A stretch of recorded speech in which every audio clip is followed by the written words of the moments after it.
Boa noite, irmãos. Graça e paz. Muito bom estar aqui com vocês. Esperava por esse momento há muito tempo, tem um ano. Estava dando uma olhada, por acaso ainda está na minha Bíblia o sermão lá da semana de carnaval. Nós estávamos juntos lá no sítio da igreja. Está aqui dentro ainda. Isso significa que nós tivemos pouca atividade durante esses meses que se seguiram. Que saudade dos irmãos, saudade profunda dos irmãos. E é bom ver que uma parte da igreja já está aí e outra em casa nos ouve, nos acompanha, para dizer para os irmãos: honra e glória ao nome do Senhor.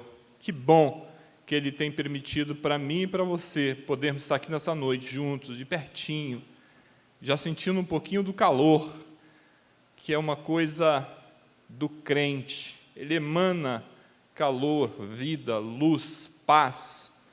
Acima de tudo, louvor ao nome de Jesus. Que bom estar aqui com vocês.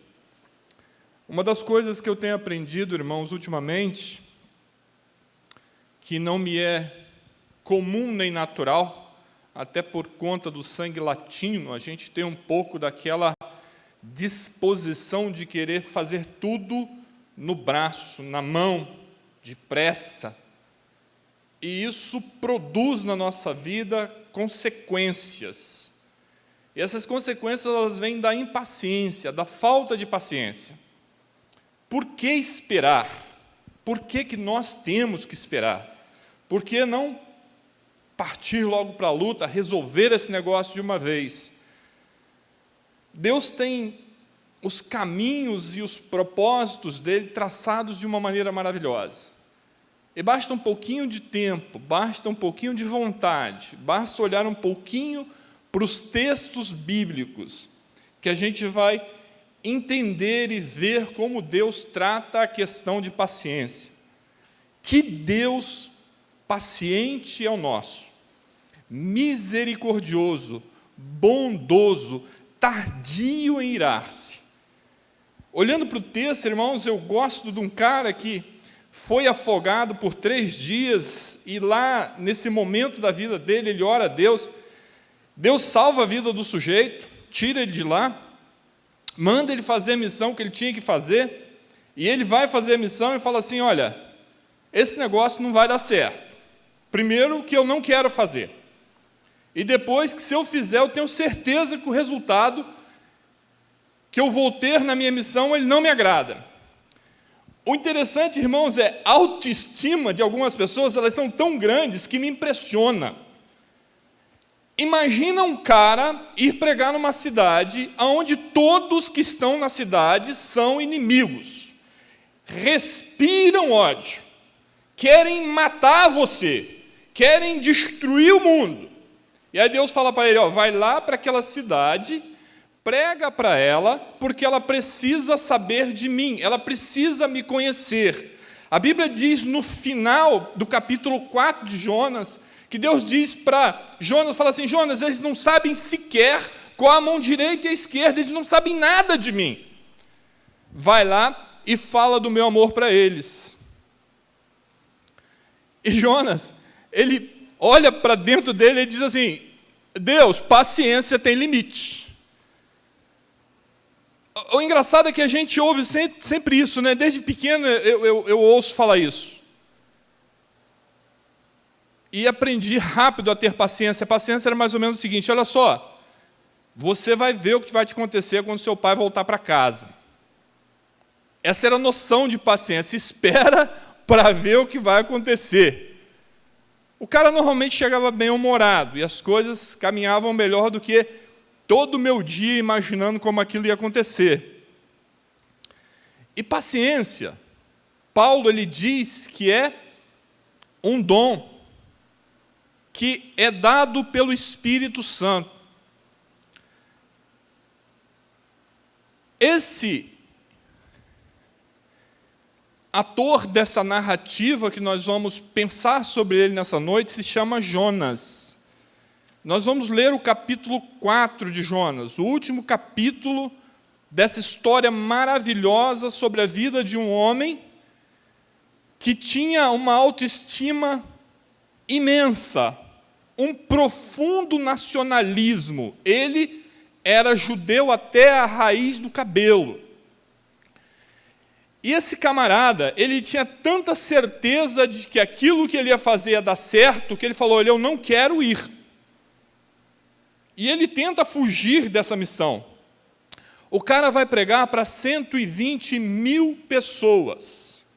E o cara tem certeza que se ele pregar para 120 mil pessoas, essas 120 mil pessoas vão ser convertidas. Quem é capaz de um feito desse, irmãos? E Jonas descreve assim, a Bíblia descreve assim, o autor que escreve a respeito de Jonas, ele escreve dessa maneira. Capítulo 4. Com isso desgostou-se Jonas extremamente, ficou irado, irritado, aborrecido, e orou ao Senhor e disse: ah, Senhor, não foi isso que eu disse, estando ainda na minha terra? Por isso me adiantei, fugindo para Tarsis. Eu não quero ir para Nínive. Pois sabias que és Deus clemente e misericordioso, tardio em irar-se e grande em benignidade, e que te arrepende do mal. Esse sujeito conhecia Deus de uma maneira tão profunda e tão pessoal, que ele sabia exatamente com quem ele estava lidando. Ele fala: Senhor, eu não quero que esse povo se salve, porque se eu falar para eles das suas características, da sua bondade, do seu amor, esse povo vai ser convertido, e eu não quero que isso aconteça. Ele diz assim: eu peço, Senhor, tira a minha vida, porque é melhor morrer do que viver. E disse o Senhor: olha, a tua impaciência, a tua raiva, ela é justificável, Jonas. E a gente entende por que ele disse que Deus era paciente, por que Deus era bondoso. O sujeito diz para Deus que ele não quer fazer, que ele não vai fazer, e ele foge daquilo que ele tem que fazer. E Deus pergunta para ele: o que está havendo com você? Por que essa sua raiva?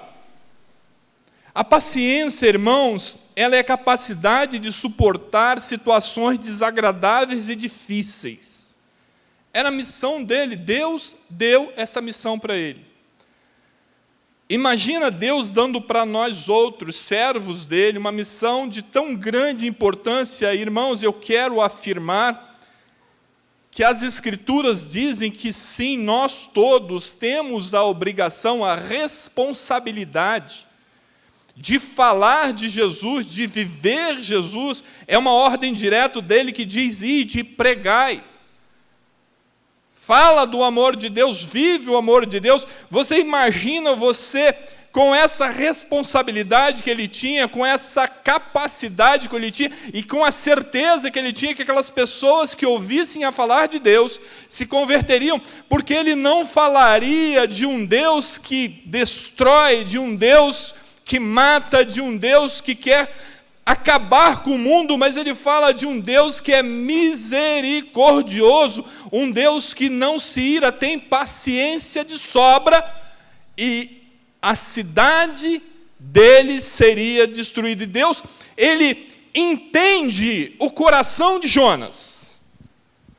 O bonito do texto, irmãos, o bonito, quando a gente olha para o texto, a gente vê que Deus entende o que Jonas está sentindo.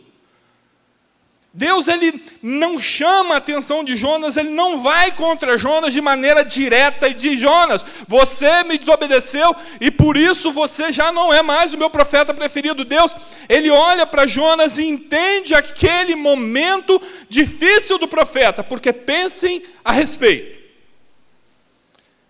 Nínive era a Síria. A Síria era inimiga do povo de Israel. A Síria iria, conforme em Oséias, no capítulo 11, versículo 5, ser aquele povo que dominaria sobre o povo judeu. significa o quê? Jonas, usando o julgamento de Deus sobre os ninivitas, acabaria com uma dificuldade relacional entre Israel e Síria, acabaria com o inimigo de Israel, o inimigo natural de Israel, faria com que a nação de Israel se tornasse poderosa e próspera, já que não tinha um inimigo à altura, a tendência era crescer.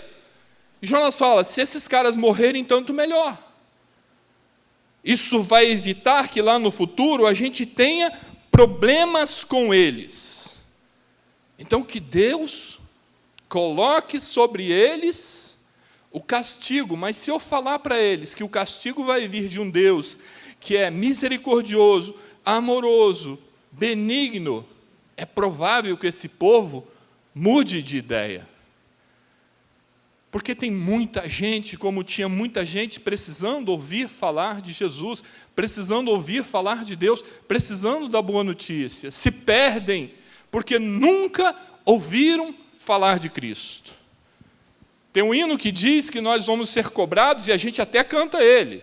A gente canta, não me falaram de Cristo, a mim nunca falou, pois ninguém se importou de falar-me da graça de Cristo. Renatinha conhece. Não conhece? Não vou pedir para você cantar, não. Pode ficar tranquila. Mas depois a gente pensa nisso. Quando esse Deus é pregado, e ele é apresentado como o profeta conhecia ele, a possibilidade das coisas mudarem era muito grande. Jonas não queria correr esse risco. Do ponto de vista de Jonas, Deus olha para ele, para a pequenez dele, Deus entende, irmãos, as nossas fraquezas. Deus entende a nossa humanidade. Quando Ele fala conosco e quando Ele nos dá tarefa, irmãos, Ele está olhando para nós e não está dando para nós missão impossível. Deus não dá para crente missão impossível, Deus dá a missão possível.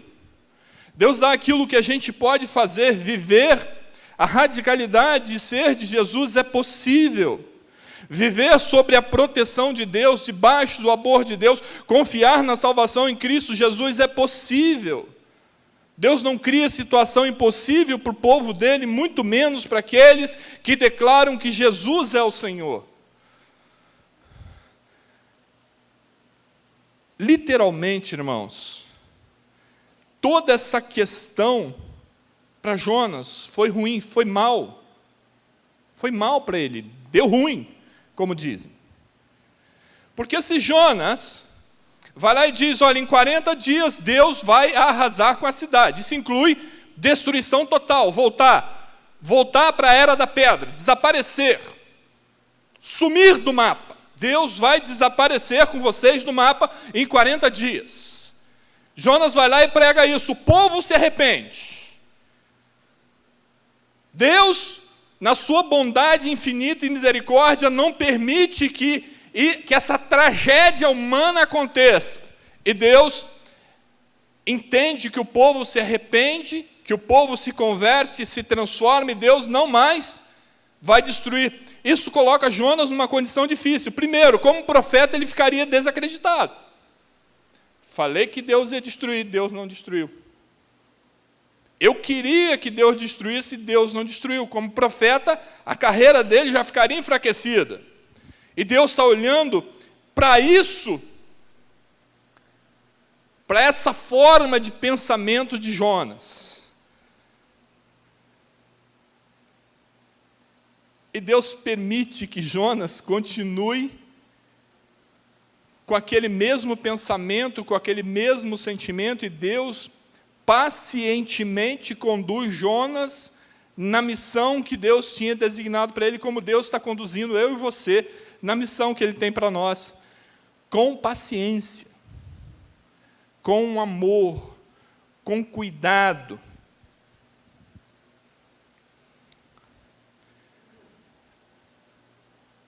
Por que estar ansioso? Por que muitas vezes nós estamos ansiosos? Porque as coisas não saem exatamente como nós planejamos.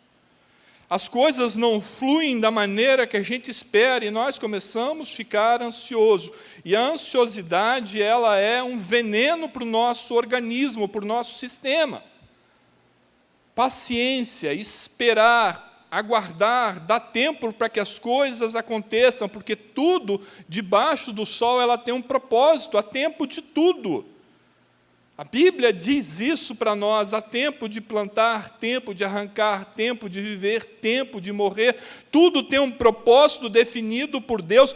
E esse relacionamento de Jonas com Deus era um relacionamento já muito bem estruturado. Jonas conhecia Deus. Deus conhecia Jonas, sabia o que o profeta está pregando. E o bacana é mais ou menos dizer o seguinte: Deus está convidando todos os profetas irados para pregarem contra o pecado e contra a injustiça e contra o mal. Deus não está levantando profeta para pregar contra as pessoas. Deus está levantando profetas para pregar contra o pecado. Jonas, ele queria pregar contra as pessoas e não contra o pecado das pessoas. Ele não se importava muito com o que eles estavam fazendo em Nínive. Ele sabia que aquele povo deveria e precisaria ser eliminado, porque seriam inimigos naturais no futuro. Ele tinha essa visão do futuro: vai ser um problema lá na frente. E nesse caso ele está pensando só nele.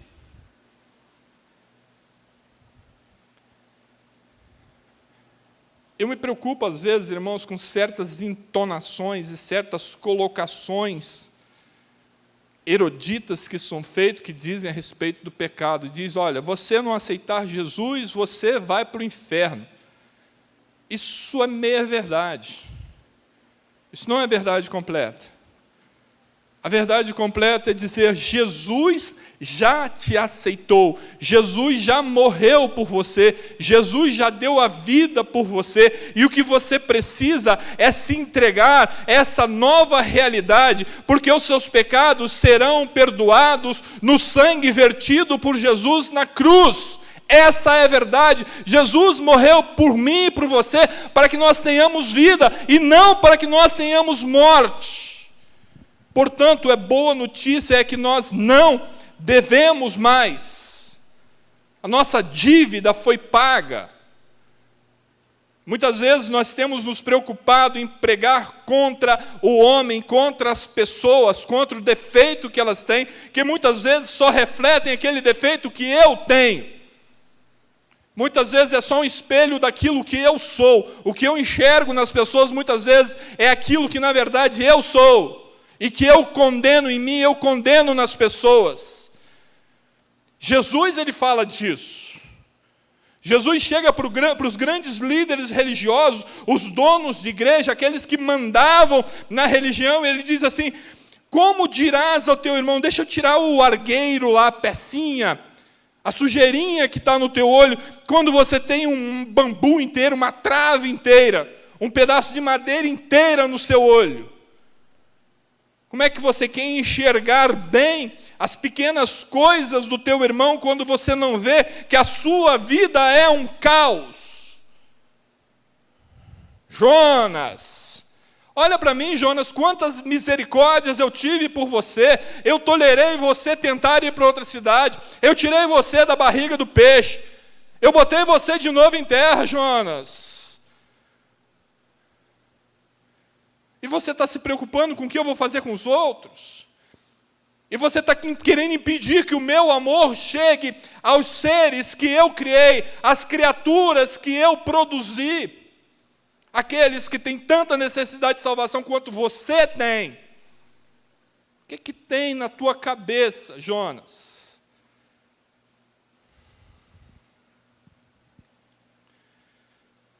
De muitos problemas que nós temos, irmãos, o mais comum deles é achar que Deus é propriedade nossa. É achar que Deus é propriedade nossa, que Deus vai agir para resolver o meu problema. Jonas estava pensando um pouquinho mais do que isso. Jonas estava pensando que Deus era o Deus que resolveria única e exclusivamente o problema da nação de Israel. Mas o problema da nação de Israel não eram os ninivitas, não era a Síria. O problema na nação de Israel era o pecado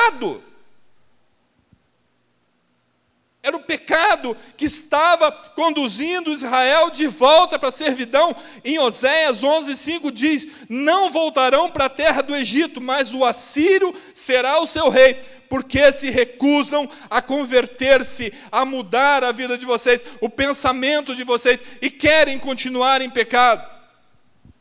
A dificuldade, muitas vezes, de viver Jesus para outras pessoas, é porque eu tenho dificuldade de viver Jesus para a minha vida.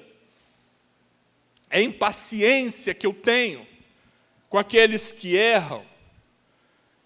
É por não aceitar aqueles que estão em descaminho. É por achar que merecem realmente a desgraça que vem sobre a vida deles, quando na verdade Deus quer que a gente dê a boa notícia e dizer: olha, você pode e você será liberto em Jesus, porque esse é o plano de Deus maior para a sua vida e para a minha vida. Deus só tem um plano para a minha vida: me salvar, me salvar e me salvar. Jonathan Edwards, um dos pregadores de 2 séculos atrás, ele dizia o seguinte: o homem é como crianças esperneando sobre o fogo do inferno e Deus segurando-os pelos tornozelos para que ele não se jogue lá.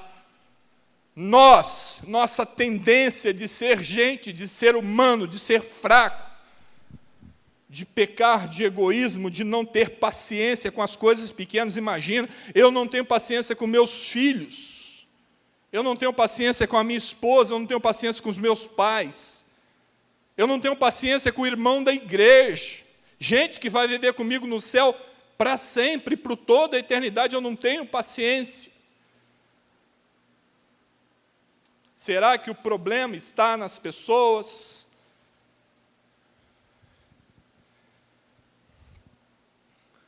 Nós precisamos nos conhecer.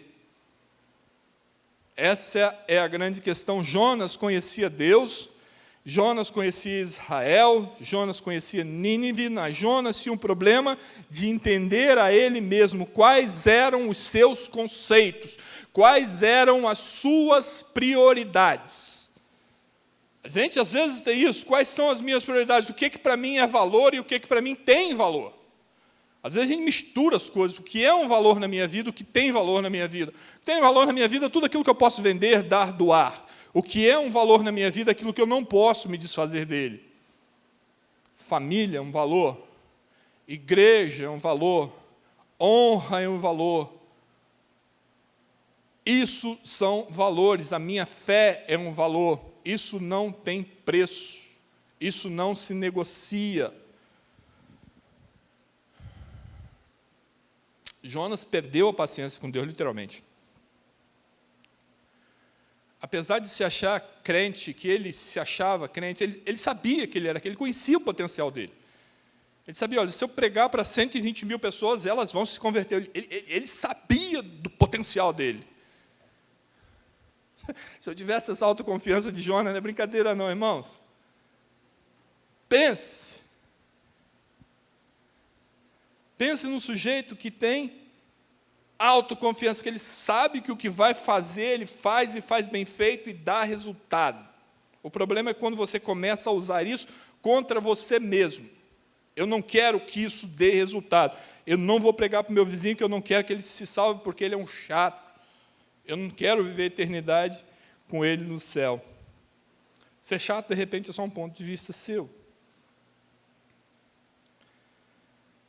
É muito comum, irmãos, que aconteça de algumas pessoas terem uma atitude insensível e rejeitem a vontade de Deus. Dom de profecia.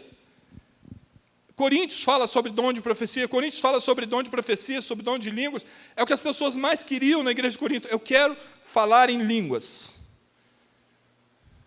Eu quero falar em línguas. Falo 2. Paulo falava muitas, segundo ele.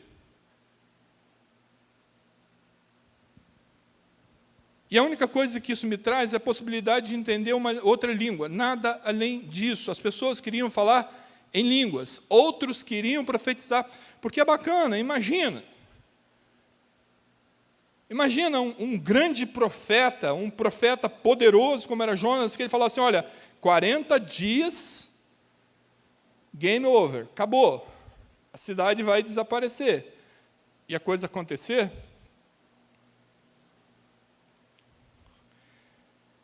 Mas Paulo,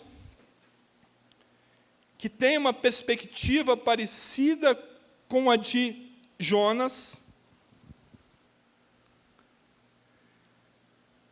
Paulo teve o mesmo problema que Jonas quando ele não conseguia enxergar as perspectivas de Deus. E ele escreve à igreja de Corinto dizendo o seguinte: eu acredito que Paulo, ele para um momento da vida dele, refletindo sobre Jonas, a atitude do profeta, e ele escreve à igreja de Corinto, e ele diz: ainda que eu tenha o dom de profetizar e conheça todos os mistérios e toda a ciência, ainda que eu tenha tamanha fé, ao ponto de transportar montes, se não tiver amor, nada serei. Nada serei. Apesar, Jonas, de você ter toda essa sua autoestima nacionalista, esse poder de representar o nome de Deus, se você não tiver esse sentimento, não conseguir enxergar na perspectiva de Deus, vai ser só como um metal que tine. Ou como um sino que faz barulho, mais nada do que isso, você vai apenas emitir som, você não vai ter uma mensagem efetiva, que cative, que transforma. Quando eu olho para Jonas e enxergo Paulo, eu começo a imaginar que modificação maravilhosa na vida desses dois homens. E agora, pensando um pouquinho a respeito de Paulo, que transformação que esse homem sofreu quando ele entendeu e enxergou aquilo que Deus queria que ele enxergasse. Literalmente, quando oram por Paulo e as escamas saem da vista dele, ele começa a ter uma visão absolutamente diferente daquilo que Deus queria mostrar. Irmãos, será que a nossa visão ela é clara naquilo que Deus quer para nossas vidas? A perspectiva de Deus, o que Deus espera de mim e de você? Será que isso está bem claro nas nossas vidas? O que Deus quer de mim? Será que a minha vida é um eterno fugir? Será que a minha vida realmente está alinhada com aquilo que Deus quer? Será que é isso mesmo que Deus quer? A gente muitas vezes precisa parar e fazer essas perguntas, porque homens que tiveram um contato tão direto com Deus quanto eu e você temos, são pessoas que na vida deles geraram dúvidas, e essas dúvidas só foram clareadas quando Deus agiu para que eles pudessem enxergar as perspectivas de Deus na vida deles. O que Deus quer de mim? Atos, no capítulo 9, no versículo 1 e 2, diz que Paulo foi ao sumo sacerdote e pediu carta para as sinagogas de Damasco, a fim de que, caso achasse alguns que eram no caminho de Jesus, assim homens como as mulheres os levassem presos a Jerusalém. A Bíblia diz que Paulo respirava morte, ira, raiva contra a igreja de Jesus.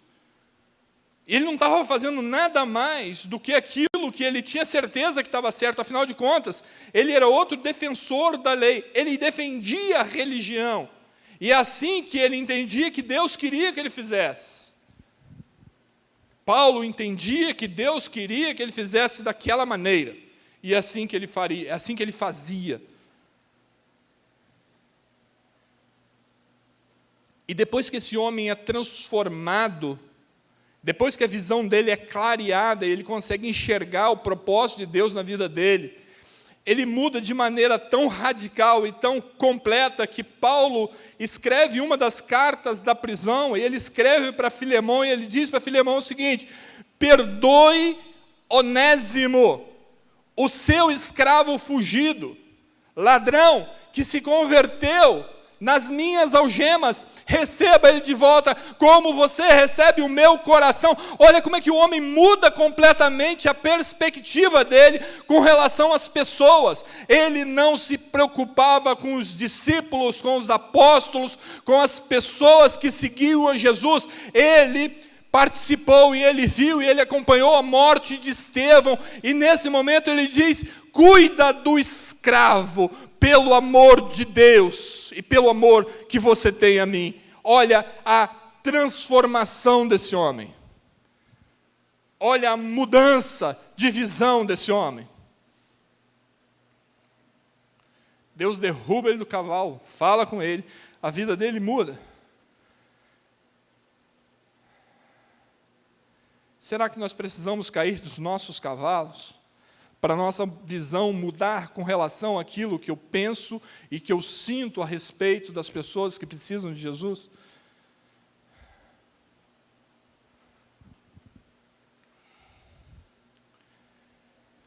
Filemão 1, 9 a 12 diz: prefiro, todavia, solicitar em nome do amor, sendo que eu sou Paulo, o velho, e agora até prisioneiro em Cristo Jesus, sim, solicito-te em favor do meu filho, Onésimo, que gerei entre algemas. Ele antes foi inútil, atualmente, porém, é útil a mim e a você. E eu te envio de volta em pessoa, quero dizer, meu próprio coração. Quanto Paulo passa a se preocupar com pessoas inúteis. O quanto ele queria matar, prender, torturar, julgar pessoas, independente da idade, independente do sexo, ele queria julgar as pessoas, prender as pessoas. E agora ele está falando de um escravo, e ele diz, olha, esse camarada é como um filho meu, cuida dele, a visão como está mudada. Vamos tratar de Jonas, novamente. Jonas entra na cidade, prega e fala para o povo, olha, 40 dias, prazo final para vocês. Imagina você imaginar que daqui a 40 dias acabou tudo. Morri daqui a 40 dias. Cidade, família, os burros, os animais, acabaram. Daqui a 40 dias vai ser uma Sodoma e Gomorra cimentada, que não vai sobrar nada. Deus vai acabar com todo mundo.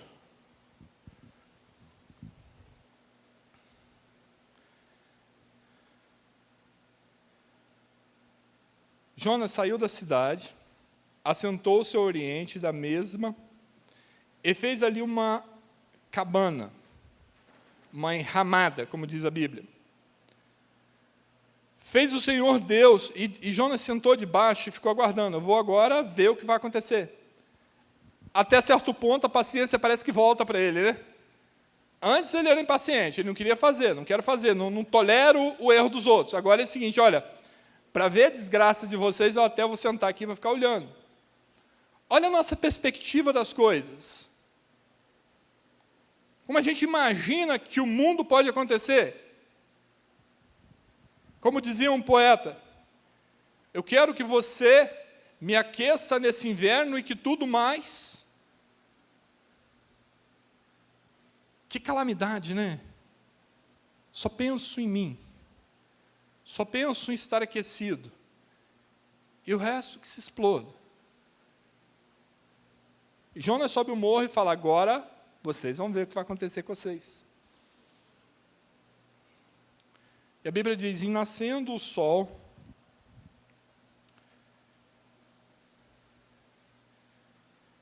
e Deus fez subir uma planta por cima de Jonas, daquela cabana que ele fez, por cima de Jonas, para que fizesse sombra sobre a sua cabeça, a fim de o livrar do seu desconforto. Jonas, pois, se alegrou em extremo por causa da planta. Agora é esperar para ver. O impressionante, irmãos, é que Jonas está em franca oposição, desobediência àquilo que Deus mandou ele fazer. Ele não queria um resultado diferente da destruição. Ele queria ver o circo pegar fogo, literalmente, e para isso ele ficou lá no sol para ver. E Deus coloca uma planta sobre ele, e ali produz uma sombra fresquinho, agradável. Ele falou, agora melhorou. Deus realmente está comigo. E se Ele está comigo, não está com eles. E daí, nessa posição privilegiada, longe do que vai acontecer lá, porque eu não vou esperar nem na cidade, vou esperar lá de cima, porque pode sobrar para mim alguma coisa aqui, eu vou esperar para ver o que acontece.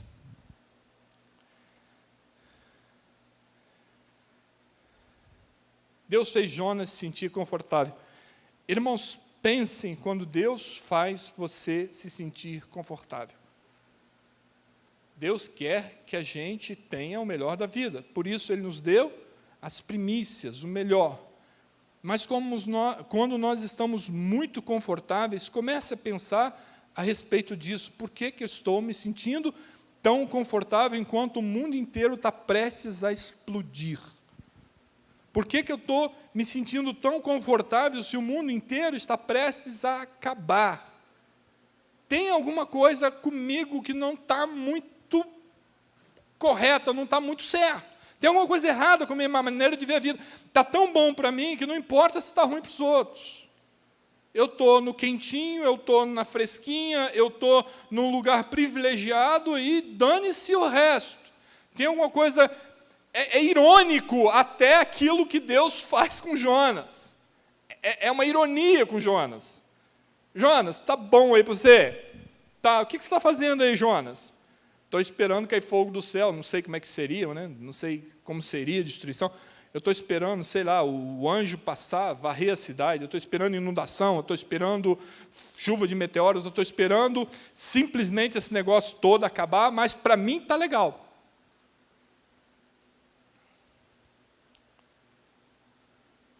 O irmão está passando dificuldade, está faltando coisa na casa dele, está faltando assistência, mas para mim está legal. A cidade toda está caminhando de braços e passos abertos para a destruição, mas para mim está legal, está confortável. O mundo vai acabar, mas para mim está bom. Eu conheço Deus, Ele é misericordioso, vai cuidar de mim, vai cuidar da minha família, vai cuidar das minhas prosperidades e eu estou legal com Deus.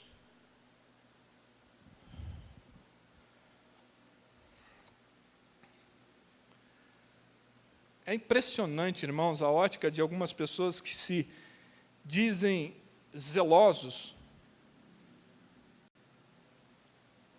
Eu já ouvi uma expressão que as pessoas chamavam de DIs, os donos de igreja. Só presta o que está aqui dentro, o que está lá fora não presta. Não, é diferente. O que está aqui dentro está salvo, está abrigado, está protegido, está guardado. E o que está lá dentro, o que está lá fora está precisando desesperadamente ouvir falar de Jesus. E aí a pergunta, como eu falo de Jesus para as pessoas? A nossa vida, irmãos, ela fala muito mais alto, ela grita muito mais alto do que as nossas palavras. Viva Jesus! Comece tendo paciência com as pessoas que estão do teu lado, comece tendo paciência com aqueles que erram, que não conhecem o caminho, que não sabem distinguir da mão direita da mão esquerda. Comece a ser mais ser humano, seja mais humano, ser humano, mais compreensivo, mais amoroso, enxergando a dificuldade de quem ainda não conhece Jesus, ou mesmo quem conhece, que está atravessando um momento difícil. Abraça teu irmão.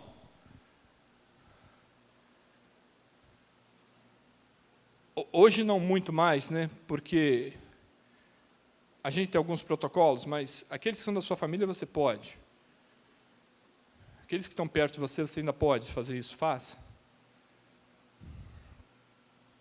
Jonas 4, de 4 a 9 diz: Mas Deus no dia seguinte, ao subir da alva, enviou um verme, que feriu a planta e ela morreu, secou. E nascendo o sol, Deus mandou um vento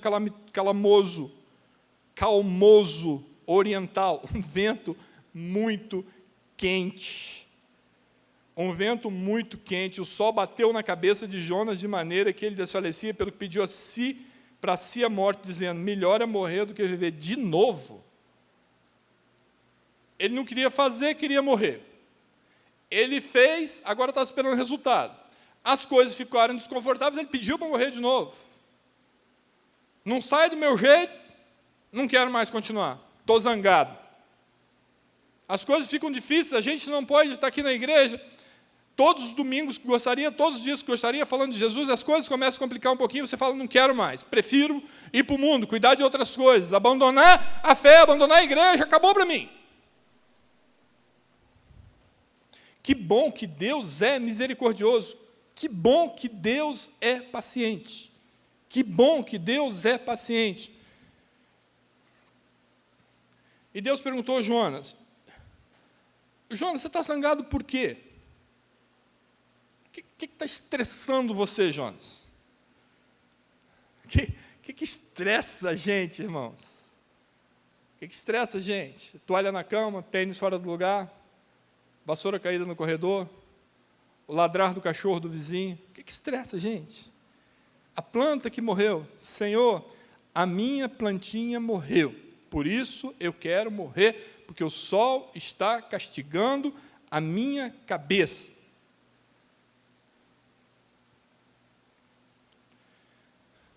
A paciência de Deus com Jonas. Deus começa das coisas menores para as coisas maiores. Ele falou: Jonas, olha só, vamos entender isso agora, como criança. A atitude sua é atitude de criança. Vou tratar você como criança. Eu vou conversar com você como criança. Vamos lá. Pensa comigo aqui, Jonas. Olha só. Você plantou a aboboreira, você plantou o leguminoso que nasceu aí, cobriu você no sol? Ele falou: não. Você está reclamando de quê? Você não teve trabalho de plantar, não teve trabalho de cuidar, você só ficou na sombra, agora morreu, você está reclamando de quê? Ele falou: Jonas, presta atenção, tem 120.000 almas naquela cidade que eu criei, que eu coloquei, que se arrependeram, que se converteram, que mudaram o seu mau caminho, e você, Jonas, ainda quer que eu mate elas, inclusive os animais.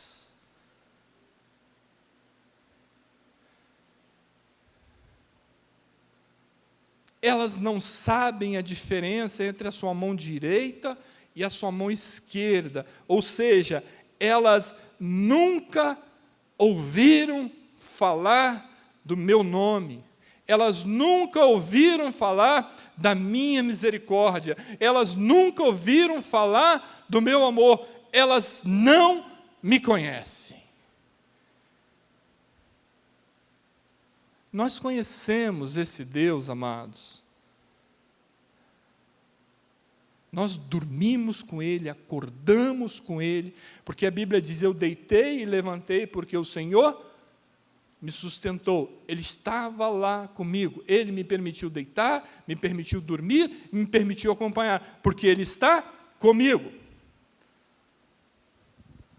O Senhor é o meu pastor, aquele que cuida de mim todos os dias, em todos os momentos, em todos os lugares. Esse Deus que eu conheço, eles não conhecem.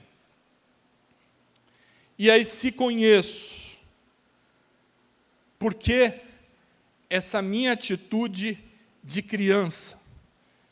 Porque esse olhar para as coisas que são pequenas, banais, que na verdade não tem importância nenhuma, e achar que essas coisas valem mais do que a vida de muitas outras pessoas. Por que o meu conforto tem que valer mais do que a vida de outras pessoas? Por que a minha vida, por que o meu caminhar, ele tem que ser mais importante do que a vida de tantas outras pessoas?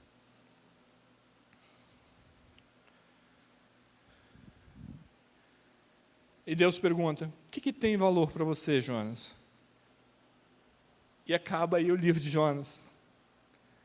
Acaba aí o questionamento de Deus para Jonas. O que tem valor para você, Jonas? O que importa para você, Jonas? Você entendeu que o problema do povo de Israel não é o povo da cidade de Nínive? Porque se o povo da cidade de Nínive se arrependeu e foi salvo, foi poupado, imagina o que eu faria com o meu próprio povo, aquela nação pequena que eu separei para carregar o meu nome. Imagina o que eu farei por eles. Entenda isso, preste atenção nisso, Jonas. O problema não está em Nínive, o problema está em Israel. O problema não está nas pessoas, o problema está na atitude das pessoas. O problema não são as pessoas, o problema é o pecado a qual as pessoas estão expostas. Entendeu? Que bom. que nós entendemos. Jonas precisou ficar uns dias no sol para entender. E a gente conseguiu entender em 40 minutos. Que Deus abençoe a vida dos irmãos.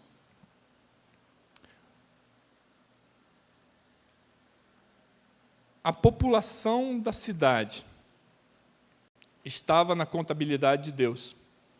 Todos eles, cada um deles, não ficou nenhum fora. Até os animais. Isso significa o quê? Que Deus cuida de todos. Daqueles que o conhecem, daqueles que não o conhecem, daqueles que não sabem a diferença da mão direita para a mão esquerda. O que diferencia o nosso caminhar com Deus, a nossa proximidade com Deus, é somente o pecado que aflige a alma do homem. E para resolver essa questão, equacionar essa questão de uma vez por todas, Jesus Cristo morreu na cruz por mim e por você. E hoje não existe mais julgamento de Deus contra mim, porque o sangue de Jesus, ele me purifica de todo pecado. Deus não me castigará mais pelos meus pecados, porque os meus pecados estão perdoados em Cristo Jesus. Amém? Só por causa de um detalhe, porque o salário do pecado é a morte, mas o dom gratuito de Deus é a vida eterna em Cristo Jesus. Eu creio assim. Que Deus abençoe a vida dos irmãos, e nós, com certeza, teremos uma semana abençoada. Que Deus abençoe a sua vida, que está aí do outro lado também. Entenda que Deus tem um projeto, um propósito na sua vida. E o propósito inicial dele já está em execução. Salvar a sua vida.